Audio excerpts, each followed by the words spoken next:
ಜಲಿಯನ್ ವಾಲಾಬಾಗ್ದಲ್ಲಿ ಸಭೆ ಮಾಡೋಣ. 1919ರಲ್ಲಿ ಭಾರತವು ಬ್ರಿಟಿಷರ ಆಡಳಿತವಿತ್ತು.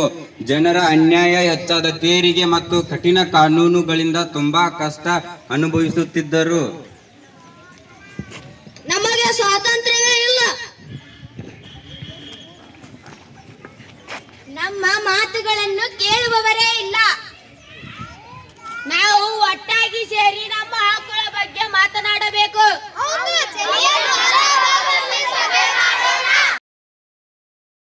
ದಲ್ಲಿ ಸಾವಿರಾರು ಜನರು ಸೇರಿ ಶಾಂತಿಯುತ ಸಭೆಗೆ ಸೇರಿದರು.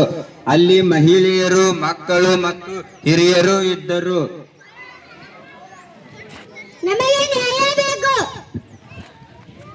ನಾವು ಶಾಂತಿಯುತವಾಗಿ ನಮ್ಮ ಹಕ್ಕುಗಳನ್ನು ಕೇಳುತ್ತಿದ್ದೇವೆ. ನಮಗೆ ಯಾವಾಗ ಸ್ವಾತಂತ್ರ್ಯ ಸಿಗುತ್ತದೆ?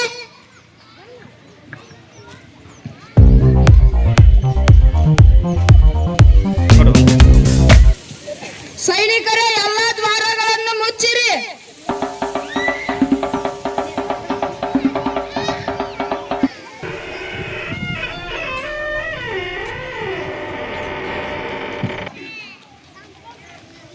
ಏಕೆ ದ್ವಾರ ಮುಚ್ಚುತ್ತಿದ್ದೀರಾ? ನಾವು ಏನು ತಪ್ಪು ಮಾಡಿದ್ದೇವೆ?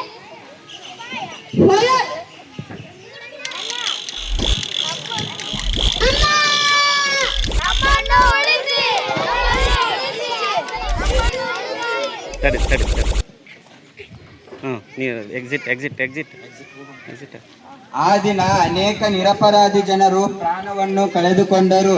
ಈ ದುಃಖಕರ ಘಟನೆಯು ಇಡೀ ದೇಶವನ್ನೇ ನಡುಗಿಸಿತು.